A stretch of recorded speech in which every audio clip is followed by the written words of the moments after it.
नमस्कार मित्रांनो, ठरलं तर मग या मालिकेच्या आजच्या भागामध्ये अश्विन रागातच अर्जुन आणि सायलीला म्हणतो, एक मिनिट, ती आणि मी काही वेगळे नाही आहोत. कारण जेव्हा तुम्ही तन्वीला धाक म्हणून हिनवता ना, तेव्हा तुम्ही मलाही बोलता. कल्पना अश्विनला म्हणते, बाळा अरे तू तरी थांब, उगीच वाद वाढवू. परंतु अश्विन आता त्याच्या मम्मात सुद्धा ऐकायला तयार नसतो. रागातच म्हणतो, एक मिनिट असं म्हणून तो अर्जुनला जा विचारतो, काय रे तू काय म्हणाला आलास? आमचे विचार लहान आहेत म्हणजे आम्ही मूर्ख आहोत का? आम्ही काय बेअक्कल आहोत का? असाच तो अर्जुनला जा विचारू लागतो. मग कल्पना म्हणते, अश्विन बाळा थांबणार आहे, अशाने भांडण चिघळेल. तेव्हा अर्जुन पुढे येतो आणि म्हणतो, मम्मा हा काही थांबणार नाहीये. अगं मला असं वाटायचं की हा हुशार आहे आणि समजूतदार आहे, परंतु याने चुकीची लाईफ पार्टनर निवडून दाखवून दिले की तू किती मूर्ख आहेस. अरे या तन्वीकडून अगदी इझिली मॅनिपुलेट झालास रे तू तर. तेव्हा अर्जुनच बोलणं ऐकून प्रिया आणि कल्पना या ताडकन उठतात. मग प्रिया आता रागातच अर्जुनकडे पाहते तर कल्पना म्हणते, अर्जुन तोंडाला आवर घाला आता. तेव्हा प्रताप म्हणतो, अर्जुन अरे गप्प बस, आता ठिणगी पडलीच आहे तर त्याची उगीच आग भडकवू देऊ नका. अश्विन म्हणतो, आग तर ऑलरेडी भडकली आहे डॅड, कारण तो परत माझ्या बायकोकडे बोट दाखवतोय आणि माझ्या लाईफ पार्टनरचा चॉईस चुकलाय. हे बोलताना तुला लाज नाही वाटली? अश्विन स्पष्ट शब्दात अर्जुनला पुन्हा एकदा जा विचारतो आणि सर्व लिमिट्स क्रॉस करून आता अर्जुनला तो म्हणतो की कॉन्ट्रॅक्ट मॅरेज केलं तू आणि तुझ्या बायकोने आमचा विश्वासघात केला. तू आणि तुझ्या बायकोने, तरीही माझीच बायको वाईट. अरे निदान आमचं नात ना तरी खरं आहे. आपण कॉन्ट्रॅक्ट मॅरेज करून यांच्यासारखं इलिगली नाही राहत इथे. असं अर्जुनला हातवारे करून अश्विन खूपच खालच्या पातळीला जाऊन बोलतो. अश्विनचा एवढा आवाज चढलाय हे पाहून घरातील सर्वच जण मध्ये येतात, कारण त्यांना माहीत असतं अर्जुन पण आता गप्प बसणार नाही, हे भांडण अजूनच चिघळणार आणि प्रियाला हेच हवं असतं. तिने तेच साध्य करून दाखवलेलं असतं. फक्त दोघा भावांमध्ये तिला भांडण लावायचं असतं. त्यानंतर अश्विन पुन्हा सुरू होतो आणि म्हणतो, अरे प्रिया आणि मी तुमच्यासारखं अनैतिक तरी नाही वागलो. अर्जुनला आता खूपच राग येतो आणि तो अश्विन असं म्हणून त्याच्या अंगावर हात उचलणार असतो, परंतु पटकन तो हात मागे घेतो. अर्जुनच्या चेहऱ्यावर प्रचंड अश्विन विषयीचा राग सुद्धा दिसत असतो, कारण अश्विनने आता अगदी त्याच्या आणि सायलीच्या नात्यावरच संशय घेतलेला असतो. हे पाहून घरातील सर्वजण आश्चर्याने दोघा भावांकडे पाहतात. तेव्हा प्रताप विचारतो, अर्जुन अरे थांब, तू काय करतोस? तर प्रिया मात्र आता गालात हसते. त्यानंतर अश्विन आता अर्जुनचा हात पकडतो आणि म्हणतो, मार ना, अरे मार ना, मार मार. तू थांबलास का? अरे हेच बघायचं बाकी होतं, आता मार की मला. तेव्हा प्रिया लगेच सुरू होते आणि मोठ्यानेच म्हणते, का थांबलात रे? आता मार ना तुझ्या धाकट्या भावाला. त्यानंतर अश्विन चौताळतो आणि अर्जुनलाच म्हणतो, लहानपणापासून बघत आलोय सगळे ना, तुलाच ग्रेट आणि अश्विनच काय, तो तर बेअक्कल आहे. अर्जुन हा हुशार तर अश्विन हा हळवा, अर्जुन हा खमका तर अश्विन हा भोळा आणि अश्विनने तर काय आत्महत्या करण्याचा प्रयत्न केलाय. तेव्हा आता घरातील सर्वांना ते प्रसंग आठवतात की कशाप्रकारे अश्विनने आत्महत्या करण्याचा प्रयत्न केला होता आणि कशाप्रकारे सायलीने तेथे येऊन त्याचा जीव वाचवला. त्याचबरोबर अश्विन ऐकत नव्हता तर त्याच्या सुद्धा एक कानाखाली तिने मारली. मग त्यानंतर अश्विनला हे आठवतं. तो म्हणतो की पुढे अश्विन म्हणतो, आता तर त्याच्या भावाने आणि त्याच्या बायकोने तर लायकी काढली, मग त्यात लाज वाटण्यासारखं तरी काय आहे? त्यानंतर पूर्ण आजींना आता त्रास होऊ लागतो. त्या म्हणतात, परमेश्वरा, या भावाभावांची भांडण बघण्यासाठी मला असं जिवंत ठेवलं का रे? तेव्हा अश्विन पुन्हा जोरातच ओरडतो आणि म्हणतो, भांडण मी सुरू केलेलं नाहीये, अगोदर दादाने सुरू केले. असं म्हणून तो अर्जुनच्या प्रेमावर संशय घेत म्हणतो, तुझं हे भावावरच प्रेम आहे ना? ते फक्त लहानपणापुरत मर्यादित होतं तर कल्पना आणि प्रताप दोघेही एकमेकांकडे पाहतात. कल्पनाच्या डोळ्यात पाणी असतं कारण या दोघा भावांचं भांडण आता खूपच चिघळलेलं असतं आणि अश्विन नको ते आरोप अर्जुनवर करत असतो, त्यामुळे ते आता आरोप कोणाला सहन होत नाही. अश्विन सारखा बडबड करत असतो, भांडण नको करून काढत असतो, तर अर्जुन सगळं काही अगदी शांतपणे ऐकून घेत असतो. मग त्यानंतर अश्विन हा सायलीवरच निशाणा धरतो आणि म्हणतो, जेव्हापासून तुझी ही बायको आली आहे ना, तेव्हापासून सगळं काही अगदी संपून गेले. तर प्रिया तिरक्या नजरेने सायलीकडे पाहते आणि गालातच हसत असते, कारण तिने जे काही मनात ठरवलेलं असतं ते आता तिने करूनच दाखवलेलं असतं. त्यानंतर अश्विन अर्जुनला विचारतो, तुझा प्रॉब्लेम काय आहे हे माहीत आहे का? मी ना तुला तुझा रायव्हल वाटायला लागलोय. सुभेदारांच्या या प्रॉपर्टी मधला तुला नको असलेला वाटेकरी.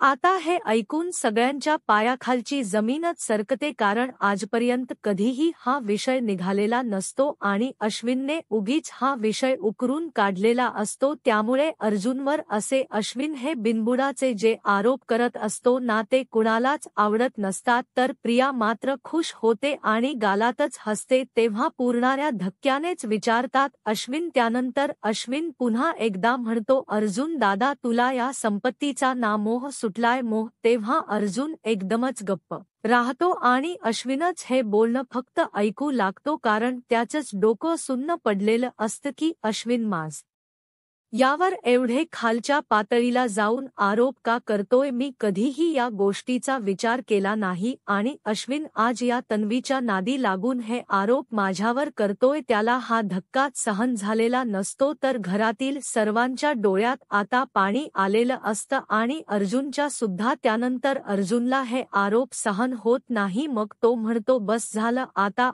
अर्जुन एकदमच इमोशनल होतो आणि म्हणतो, अरे बस झालं, कुठला विषय कुठे घेऊन जातोस तू? मी तुझ्यावर हात उचलला ना, त्यामुळे सॉरी, पण आता आपल्या दोघांमध्ये ही प्रॉपर्टी तरी कुठून आली असं तो रागातच विचारतो. मग आता सायलीलाच राहवत नाही. ती म्हणते, हे सगळं ना या प्रियाने यांच्या डोक्यात भरवलं. तेव्हा सर्वजण प्रियाकडे पाहू लागतात, तर प्रताप म्हणतो, बस झालं आता, पुरे झालं, अजिबात हा विषय नको. अरे मोठे झालात रे तुम्ही आता, एवढ्या मोठ्या मुलांना आम्ही काय धाक दाखवून गप्प करायचं का? अश्विन खूपच नजर रोखून रागातच अर्जुनकडे पाहत असतो, तर प्रिया म्हणते, अश्विन तू कितीही जीव जाळलास ना, तरीही आपल्याला या घरामध्ये मान मिळणार नाहीये. तेव्हा अश्विन विचारतो, का नाही मान मिळणार? हे घर फक्त काय अर्जुन सुभेदारचा आहे का?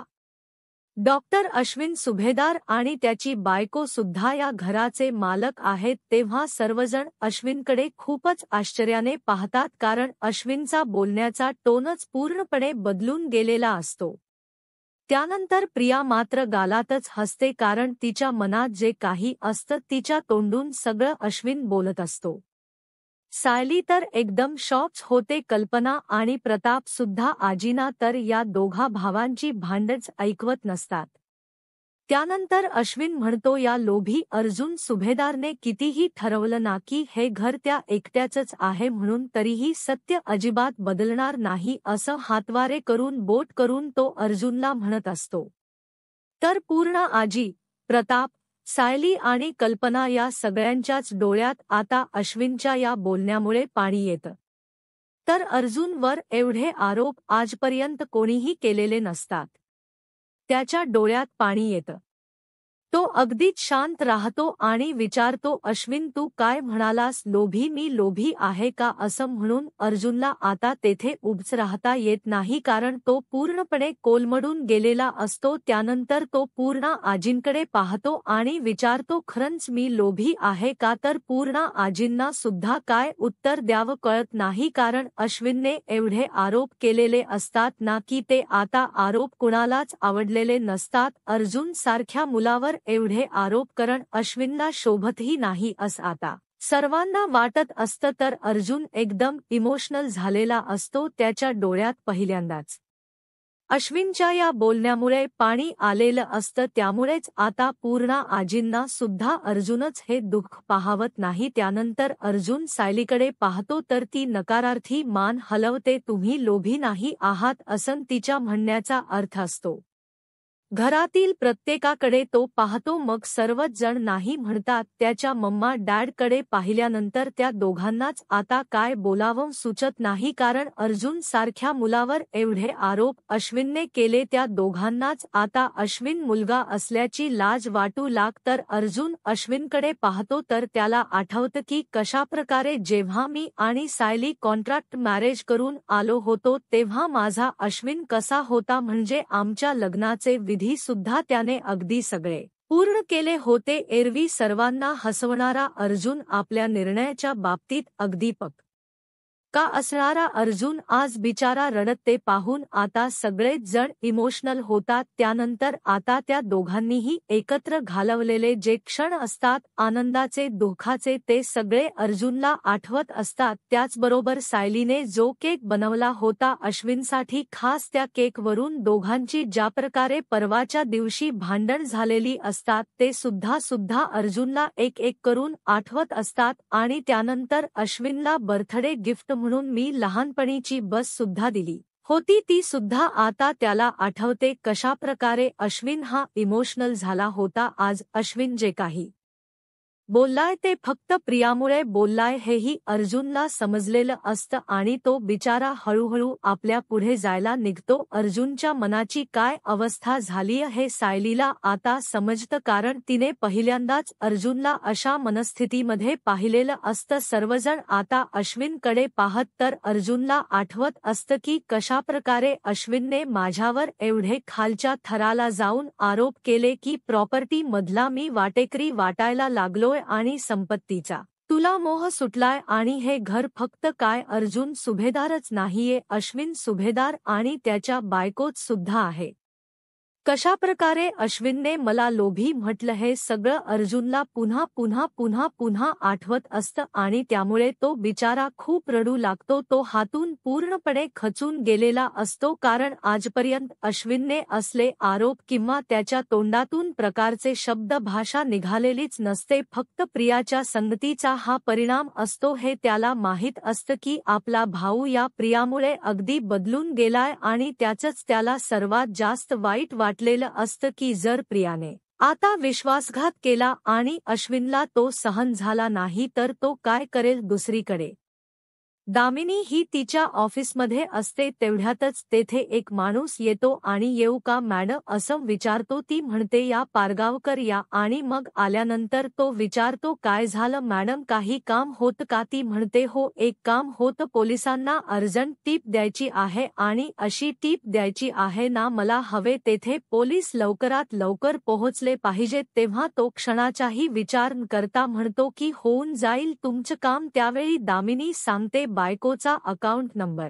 आहे माझ्याकडे, तुम्ही जाऊ शकता. ताय इकडे प्रिया आता गप्प राहत नाही, ती अजूनच भांडण चिघळवणार असते. आता हे सायलीला कळून चुकलेलं असतं, कारण अश्विन जवळ येऊन ती समजूत काढू लागते आणि म्हणते अश्विन मला माहीत आहे तुला या गोष्टीचा खूप त्रास होतोय, पण काय करणार रे, आपलं नशीबच ना वाईट आहे. तर घरातील सर्वजण आता खूप रडत असतात. सायलीच्या मात्र तळपायाची आग मस्तकात गेलेली असते, कारण प्रियाने ज्या प्रकारे हे भांडण उकरून काढलेलं असतं आणि ज्या प्रकारे ही नाटक करून अश्विनच्या मनात नको ते भरवलेलं असतं, हा सगळं काही तिचा डाव आता सायलीला समजलेला असतो आणि म्हणूनच ती रागात प्रियाकडे पाहत त्यानंतर पूर्णा आजी आता रागातच म्हणतात माझ्या घरात अशी भाऊबंदकी माझा विश्वासच बसत नाहीये. या सगळ्या गोष्टींवर तर पूर्णा आजींना होणारा त्रास आता सर्वांना दिसत असतो. त्यावेळी प्रताप पुढे जातो आणि म्हणतो पूर्णा आई, अगं ही भाऊबंदकी नाहीये हे ना, असं साधं भांडण आहे, हे आत्ता मिटेल. त्यानंतर कल्पनाला समजतं की पूर्णा आजींच मन आता खूप दुखलेला आहे, त्यांना हा धक्काच सहन झालेला नाहीये. त्यामुळे ती बिचारी आता धावत पळत पूर्णाईंकडे जाते आणि म्हणते, अहो पूर्णाई, हे सगळं ना तात्पुरता आहे, तुम्ही बघतच राहाल की हे दोघे पुन्हा एकत्र येऊन एकमेकांच्या गळ्यात गळे घालतील, परत पूर्वीसारखे एकत्र येऊन हसतील आणि येऊन त्यांच्या आईची मस्करी सुद्धा करतील. तेव्हा ती आशेनेच अश्विनकडे जाते आणि विचारते, अश्विन बाळा, तुम्ही एकत्र याल ना, पुन्हा एकदा मस्ती कराल ना, पूर्ण आजींची खोड काढाल ना, बोल ना रे अश्विन, बोल. मग कल्पना अगदी तळमळीने अश्विनला विचारत असते, तरीही अश्विनच्या मनाला पाजर फुटत नाही. अर्जुनला मात्र खूप वाईट वाटत असतं आणि तो बिचारा मात्र खूप रडू लागतो. त्यानंतर कल्पना अर्जुनकडे जाते आणि विचारते, अर्जुन बाळा, तू करशील ना रे मस्करी, बोल ना रे, तू करशील ना मस्करी. तरीही अर्जुन खूप रडत असतो, कारण तो उत्तर देण्याच्या आता मनस्थितीतच नसतो. त्याला काय करावं सुचत नसतं. त्याची मम्मा एवढी तळमळीने विचारत असते, तरीही त्याला काय उत्तर द्यावं सुचत नसतं. तेव्हा सायली त्या मायलेकांकडे पाहतच राहते आणि तिला खूप वाईट वाटतं की ती कल्पना बिचारी तळमळीने अर्जुनला विचारतीय, पण अर्जुनकडे आज या प्रश्नाच तरी उत्तर नसतं आणि कल्पनाच प्रताप, त्याचबरोबर पूर्ण आजींच मन फक्त या प्रियामुळे दुखावलेलं असतं. ही कल्पना सायलीला असते आणि म्हणून ती खूपच रागात प्रियाकडे पाहते, तर प्रिया मात्र तिच्याकडे पाहून गालात हसते. मग सायलीचा राग अनावर होतो, तिच्या तळपायाची आग मस्तकात जाते. त्यानंतर पूर्णा आजी या कल्पनाकडे पाहतच राहतात. किती आशेने माझी कल्पना विचारते लेकरांना की तुम्ही पुन्हा मस्करी कराल ना, तरीही एकाकडेही त्याच उत्तर नसतं. म्हणून त्या म्हणतात की ऐक ना कल्पना, तुझा हा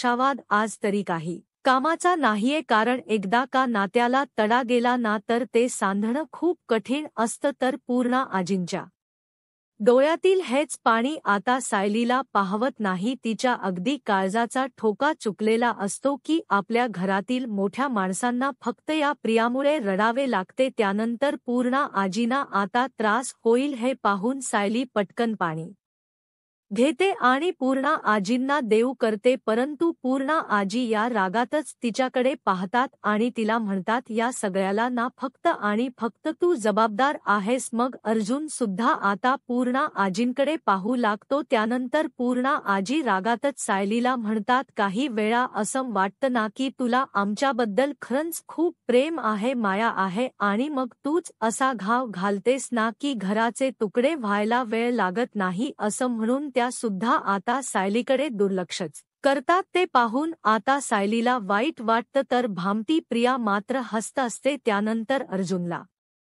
वाईट वाटतं आणि तो विचारतो, पूर्णा आजी, या दोघींपैकी अजूनही तुझा तन्वीवरच विश्वास आहे का?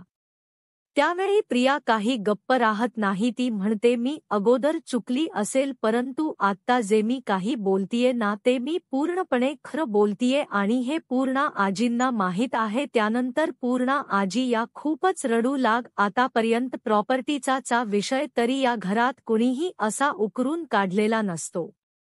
अश्विन आणि अर्जुनमुळे वाद पेटला असं पूर्णाजींच्या मनात येतं आणि त्या विचार तेथे सोफ्यावर बसून रडतात. त्यानंतर प्रिया आता लगेचच पुढे करते, पाणी आणायला पळते. ग्लासमध्ये पाणी घेते आणि पूर्णा आजींकडे जाते.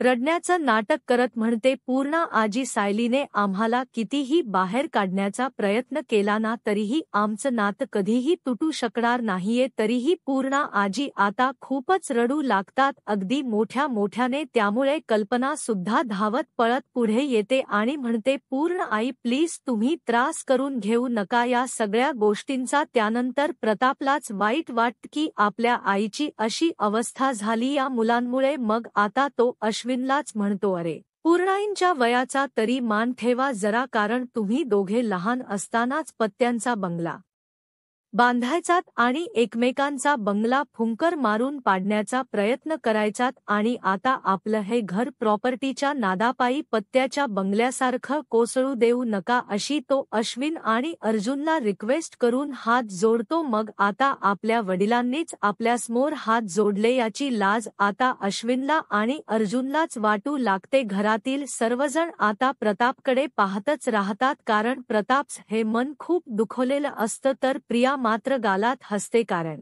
या सगळ्याचा दोष आता सायली आणि अर्जुनला कसा देता येईल याचाच विचार ती फक्त आणि फक्त करत असते. मगर जून खूपच इमोशनल होतो आणि म्हणतो, डॅड प्लीज तुम्ही हात जोडू नका आमच्यासमोर. तर आता प्रतापची ही झालेली अवस्था पाहून बिचाऱ्या सायलीच्या मनाचीही घालमेल होत असते. त्यानंतर अश्विन म्हणतो, हो डॅड तुम्ही हात जोडू नका, पण शेवटी दादाला वागायचं आहे ना, तो तसंच वागणार. तेव्हा अश्विन पुन्हा एकदा अर्जुनवर निशाणा साधतो आणि त्यालाच बोलू लागतो. आता ते पाहून प्रतापलाच धक्का बसतो की हा अश्विन तरी गप्प बसायचं नावच घेत नाही. मग सायली सुद्धा अगदी धक्क्यानेच अश्विनकडे पाहते, कारण वातावरण शांत झालेलं असतं आणि अश्विन पुन्हा भांडण उकरून काढण्याचा प्रयत्न करतो. तर प्रिया मात्र हसत असते, कारण तिचा जो काही हेतू असतो तो साध्य झालेला असतो.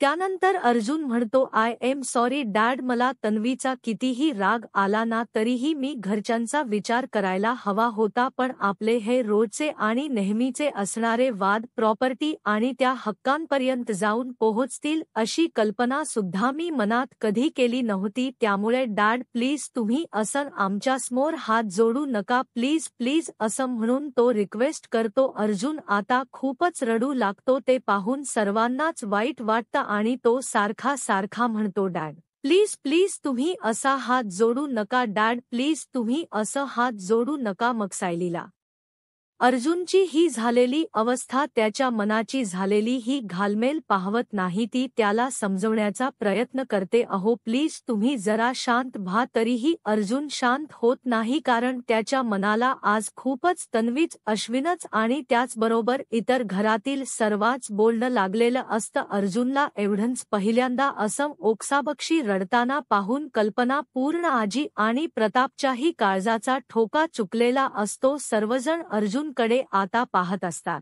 कारण आजपर्यंत अर्जुनला एवढं दुःख कधीही झालेलं नसतं. सर्वजण त्याच्याकडे पाहून पुन्हा एकदा खूप रडू लागतात, कारण आपल्या घरातील मोठा मुलगा एवढा रडतोय हे पाहून कुणालाच ते सहन झालेलं नसतं, कुणाला पाहवत सुद्धा नसतं. त्यानंतर सायली आता प्रियाकडे मागे वळून पाहते, तर प्रिया आता गालात हसत असते. सायलीला मग समजलेलं असतं की या भामटीमुळे सगळं काही झालं आणि हिनेच हे भांडण उकरून काढले. सकाळी सकाळी इथे हॉलमध्ये येऊन तमाशा केलाय ते फक्त माझ्या विरुद्ध सर्वांना भडकवण्यासाठी. आणि अर्जुन व अश्विन मध्ये कशाप्रकारे भांडण सुरू होतील आणि दोघांमधील बॉन्ड कशाप्रकारे अगदी संपून जाईल, दोघेही एकमेकांविरुद्ध कशाप्रकारे बोलतील, हाच हेतू प्रियाचा आता साध्य झालेला असतो. त्यामुळे सायली रागातच तिच्याकडे पाहते आणि मग पुन्हा एकदा अर्जुनकडे पाहत ती त्याला समजावू लागते, अहो प्लीज रडू नका, होईल सगळं काही ठीक. ती त्याच्या डोक्यावरून पाठीवरून हात फिरवून त्याला समजवण्याचा खूप प्रयत्न करते. तर ही प्रियाना आता सायलीच्या पूर्णपणे डोक्यात गेलेली असते. तर आता मित्रांनो, पुढील भागामध्ये प्रिया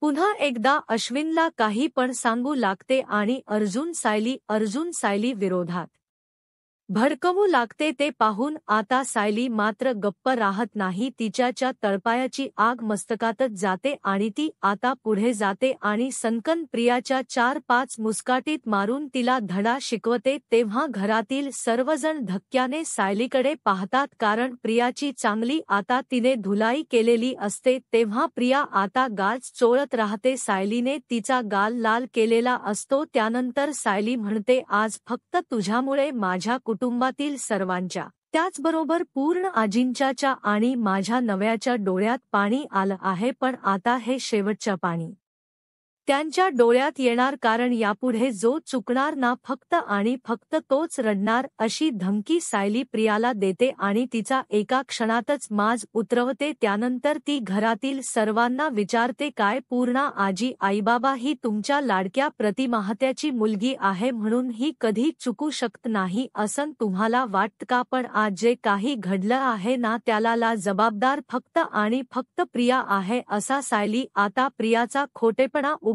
करून तिच्या सर्व मुसक्यात आवळते आणि अर्जुनची बाजू आता ती मांडते. तर प्रिया रागातच सायलीकडे पाहते, तर सायली सुद्धा धा गप्प राहत नाही ती सुद्धा तेवढ्याच रागात आता प्रियाकडे पाहून तिचा माज उतरवते। अशाच मालिकेच्या अपडेटसाठी आत्ताच माझा महाराष्ट्र या यूट्यूब चॅनलला सबस्क्राईब करा। धन्यवाद।